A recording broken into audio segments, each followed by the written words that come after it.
থেকে স্বাগত জানাচ্ছি আমাদের অটোক্যাড 2019 এর আজকের এই টিউটোরিয়ালে। এই টিউটোরিয়ালটির টাইটেল হচ্ছে টিউটোরিয়াল 16। আপনারা টিউটোরিয়াল 16.dwg এই ফাইলটি ফলো করলেই আমাদের এই টিউটোরিয়ালটি অনুসরণ করতে পারবেন। এই টিউটোরিয়ালে আমরা শর্টকাট মেনু সম্বন্ধে কিছু জানব, আর আমাদের মডিফাই প্যানেলের হোম ট্যাবের যে চারটি গুরুত্বপূর্ণ কমান্ড আছে সেগুলি সম্বন্ধে জানব। আমাদের এই কমান্ডগুলো হচ্ছে মুভ, কপি, রোটেট এবং স্কেল। এখন আমরা প্রথমে শর্টকাট মেনু সম্বন্ধে জানি। আমরা যদি কোনো অবজেক্ট সিলেক্ট না করে জাস্ট অটোক্যাডের উইন্ডোতে রাইট ক্লিক করি, তাহলে আমরা এই ধরনের একটি মেনু পাবো, যেটাতে আমরা প্যান, জুম এরকম বিভিন্ন অপশন পেতে পারি। তারপর কুইক সিলেক্ট বা কুইক ক্যালকুলেশন, ফাইন্ড অপশনস এই ধরনের। কিন্তু আমরা যদি ধরুন মাউসে লেফট ক্লিক করে বের হয়ে গেলাম, আবার এসকেপ টিপলাম। এখন ধরুন আমরা যদি কোনো অবজেক্ট সিলেক্ট করি, ধরুন আমরা লেফট থেকে রাইট উইন্ডো সিলেকশনের মাধ্যমে এই অবজেক্টটি সিলেক্ট করলাম। এখন যদি আমি রাইট ক্লিক করি, তাহলে দেখুন আমাদের যে মেনুটি আছে সেটি চেঞ্জ হয়ে গেছে। এটি আমার কাছে জানতে যাচ্ছে আমি রিসেন্ট কোনো অপশন ইউজ করতে চাই কিনা, আমার কোনো অপশন রিপিট করতে চাই কিনা, রিসেন্ট কোনো ইনপুট আমি দেখতে যাচ্ছি কিনা, বা আমি কোনো অবজেক্ট আইসোলেট করতে যাচ্ছি কিনা, ইরেজ করতে যাচ্ছি কিনা, মুভ করতে চাচ্ছি কিনা, যেটা আমরা আজকে শিখব। তারপর কপি করতে যাচ্ছি কিনা, স্কেল কমান্ডটি ইউজ করতে যাচ্ছি কিনা, বা রোটেট কমান্ডটি ইউজ করতে যাচ্ছি কিনা, এইভাবে চেঞ্জ হয়ে যায়। তো আমরা আমাদের আজকের যে চারটি কমান্ড সেটির রাইট ক্লিকে শর্টকাট মেনু থেকেও সিলেক্ট করতে পারি, আবার মডিফাই প্যানেল থেকেও আমরা আমাদের রিকোয়ার্ড কমান্ডটি সিলেক্ট করতে পারি। এই ছিল শর্টকাট মেনু নিয়ে কিছু আলোচনা। এখন আমি এসকেপ চিপে আবার এসকেপ চিপে অবজেক্টটি ডিসিলেক্ট করলাম। এবার আমরা একে একে আমাদের কমান্ডগুলিতে আসি। আমরা প্রথমেই দেখব আমাদের ফার্স্ট কমান্ড, যেটি হচ্ছে মুভ। এখন মুভ কমান্ডের মাধ্যমে আমরা আসলে একটি অবজেক্টকে ইজিলি ড্র্যাগ করতে পারি বা সরাতে পারি আমার রিকোয়ার্ড পজিশনে। ধরুন আমরা চাচ্ছি আমাদের যে এই অবজেক্টটি আছে, এই অবজেক্টটিকে আমরা এই রেক্ট্যাঙ্গেলের আরেকটু কাছে নিয়ে আসতে যাচ্ছি। তো আমরা যেটা করতে পারি, প্রথমে লেফট টু রাইট উইন্ডো সিলেকশনের মাধ্যমে পুরো অবজেক্টটিকে সিলেক্ট করলাম। এরপর রাইট ক্লিক করে আমি মুভ অপশনটিতে গিয়ে লেফট ক্লিক করলাম মাউসে। দেখুন আমার কাছে জানতে যাচ্ছে স্পেসিফাই বেস পয়েন্ট। তো এটার জন্য আমার বেস পয়েন্ট সিলেক্ট করা লাগবে। এখন আমি চাচ্ছি এই সার্কেলের যে সেন্টারটা, সেই সেন্টারটাই হোক আমার বেস পয়েন্ট। তো সেন্টারে গিয়ে লেফট ক্লিক করলাম। দেখুন আমি অবজেক্টটিকে উপরে উঠাতে পারছি, ডানে সরাতে পারছি, বামেও সরাতে পারছি। আর যখন আমি সরাচ্ছি তখন একটা হালকা আবছা ভাবে অবজেক্টের অরিজিনাল পজিশনটাও কিন্তু দেখাচ্ছে। এমনকি অরিজিনাল পজিশন থেকে নিচেও সরাতে পারছি। তো আমি চাচ্ছি কাছে নিতে, আমি এটাকে এর কাছে নিয়ে গেলাম। নিয়ে গিয়ে লেফট ক্লিক করলেই আপনার মুভের কাজটা হয়ে যাবে। আপনি আরেকভাবে মুভ করতে পারেন। ধরুন আমি আবার অবজেক্টটিকে সিলেক্ট করলাম, সিলেক্ট করে মডিফাই প্যানেলের মুভ যে কমান্ডটি, সেখানে গিয়ে লেফট ক্লিক করলাম। এই দেখুন আমাকে বলছে স্পেসিফাই বেস পয়েন্ট। আমি আবার সার্কেলের সেন্টারটিকে বেস পয়েন্ট ধরে নিচে নিয়ে গেলাম।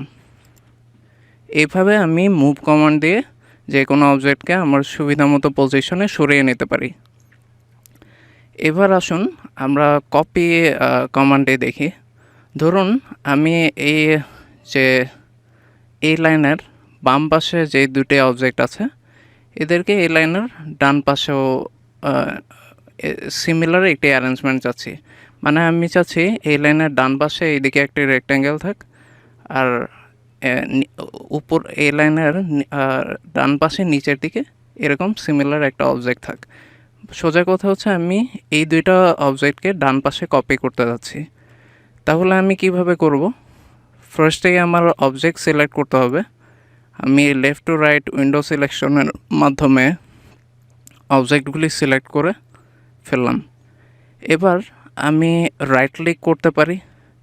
রাইট ক্লিকে আপনি যদি শর্টকাট মেনু থেকে কপি সিলেকশন অপশনে গিয়ে মাউসের লেফট ক্লিক করেন, তাহলে আপনাকে বলবে স্পেসিফাই বেস পয়েন্ট। তো আপনি যে কোনো বেস পয়েন্ট সিলেক্ট করতে পারেন।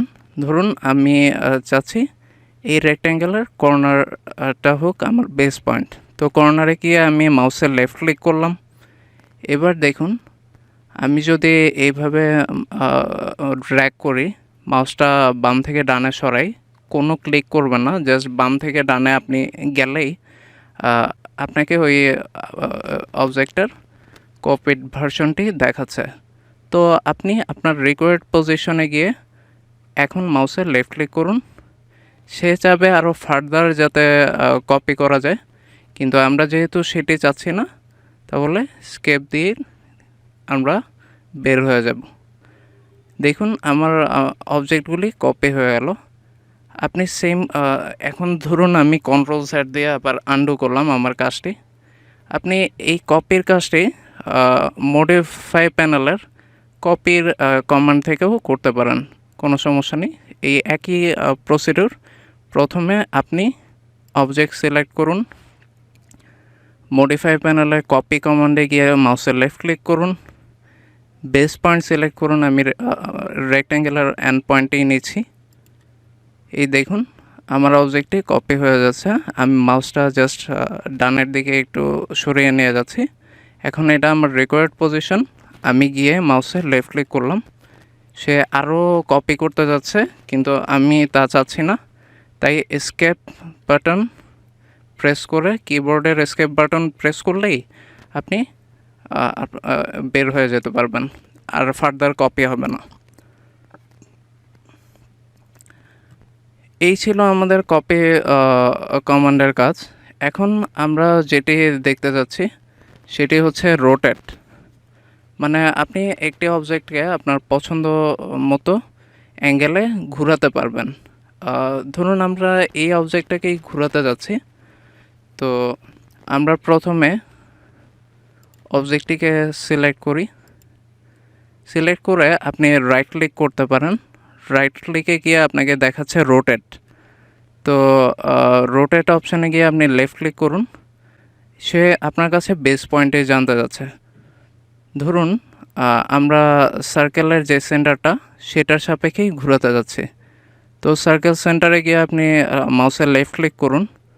দেখুন অলরেডি হচ্ছে সে হচ্ছে ঘুরছে, আর ঘোরাটা হচ্ছে এন্টি ক্লকওয়াইজ।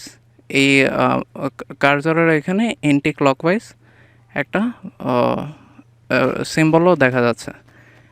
এখন আপনি এইভাবে আমরা যে এইভাবে ঘোরাচ্ছি, দেখুন সবুজ একটি লাইন আসছে। লাইনটি হচ্ছে প্রতি 90 ডিগ্রি অ্যাঙ্গেলে যখন আপনি ঘুরছেন তখন সে দেখাচ্ছে সবুজ রেখা দিয়ে। তো এইভাবে অবজেক্ট ঘোরানোকে বলে পোলার ট্র্যাকিং। তো আপনি পোলার ট্র্যাকিং করে অবজেক্টটি যদি আমরা ঘুরাই, আমরা এখন 180 ডিগ্রি ঘুরিয়েছি। ঘুরিয়ে মাউসের লেফট ক্লিক করলাম। দেখুন অবজেক্টটি আগে এইভাবে ছিল, এখন 180 ডিগ্রি অ্যাঙ্গেলে ঘুরে এই শেপে চলে আসছে। এখন ধরুন আমি এটিকে ঘুরিয়ে আবার আগের জায়গায় নিয়ে যেতে যাচ্ছি। তো আমি উইন্ডো সিলেকশনের মাধ্যমে অবজেক্টটিকে সিলেক্ট করলাম। এবার মডিফাই প্যানেলে যে রোটেট কমান্ড আছে তাতে গিয়ে মাউসের লেফট ক্লিক করলাম। দেখুন আমার কাছে জানতে যাচ্ছে স্পেসিফাই বেস পয়েন্ট। আমি সার্কেল সেন্টারটাকে বেস পয়েন্ট সিলেক্ট করলাম। এবার দেখুন আমি পোলার ট্র্যাকিংয়ের মাধ্যমেও এটিকে ঘোরাতে পারি। আবার আমাকে বলছে স্পেসিফাই অ্যাঙ্গেল অফ রোটেশন, মানে আমি কত ডিগ্রি অ্যাঙ্গেলে এটিকে ঘোরাতে যাচ্ছি তাই জিজ্ঞেস করছে। এখানেও আপনি আপনার স্পেসিফিকেশন লিখতে পারেন। ধরেন আপনি 90 ডিগ্রি অ্যাঙ্গেলে ঘোরাতে যাচ্ছেন, তো আপনি 90 ক্লিক করলেন, 90 প্রেস করলেন কিবোর্ডে, 90 প্রেস করে এন্টার প্রেস করলেন। দেখুন এটি 90 ডিগ্রি অ্যাঙ্গেলে ঘুরে গেছে। এখন আপনি আবার রোটেট গিয়ে চাইলে সিলেক্ট করতে পারেন। আবার চাইলে আপনি যেহেতু অলরেডি রোটেট কমান্ডে লাস্ট কাজ করেছেন, আপনি যদি কিবোর্ডে এন্টার প্রেস করেন তাহলে দেখেন আপনাকে বলছে সিলেক্ট অবজেক্ট, আর এইখানেও লেখা আছে রোটেট সিলেক্ট অবজেক্টস। তার মানে এটি একটি সুবিধা।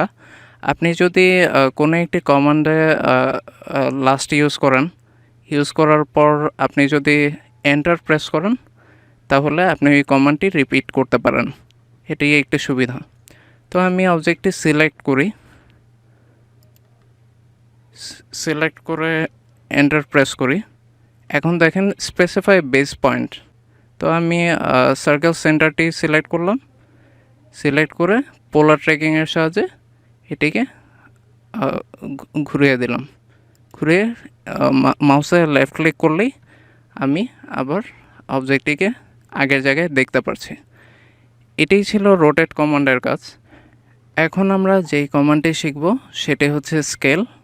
এই স্কেল কমান্ডের আমরা শেখার জন্য আমরা উইন্ডোজ সিলেকশনের থ্রুতে এই অবজেক্টটি সিলেক্ট করি। সিলেক্ট করার পর আমরা রাইট ক্লিক করি। রাইট ক্লিক করলে আমরা এখানে স্কেল কমান্ডটি দেখতে পাচ্ছি। গিয়ে লেফট ক্লিক করলেই আমার কাছে জানতে যাচ্ছে স্পেসিফাই বেস পয়েন্ট। আমি সার্কেল সেন্টারটি সিলেক্ট করলাম। এবার আমার কাছে জানতে যাচ্ছে স্পেসিফাই স্কেল ফ্যাক্টর। তো আমি চাচ্ছি স্কেল ফ্যাক্টর 0.5 দিতে। 0.5 কিবোর্ডে টাইপ করে আমি এন্টার প্রেস করলাম। দেখুন অবজেক্টটি আগের চেয়ে ছোটো হয়ে গেছে। এই সিমিলার কাজটি আমি মডিফাই প্যানেল থেকেও করতে পারি। চলুন আমরা ডান দিকের যে অবজেক্টটি আছে সেটা একটু জুম করলাম। জুম করে উইন্ডো সিলেকশনের মাধ্যমে সিলেক্ট করলাম। সিলেক্ট করে মডিফাই প্যানেলের যে স্কেল সেইখানে গিয়ে লেফট ক্লিক করলাম। স্পেসিফাই বেস পয়েন্ট সার্কেলের সেন্টার সিলেক্ট করলাম। আমার কাছে এখন জানতে যাচ্ছে স্কেল ফ্যাক্টর কত। আমি 0.5 কিবোর্ডে টাইপ করে এন্টার প্রেস করলাম। এই দেখুন অবজেক্টটি ছোট হয়ে আছে। এই ছিল আমাদের আজকে এই টিউটোরিয়ালের বিষয়াবলী। আপনাদের সবাইকে ধন্যবাদ।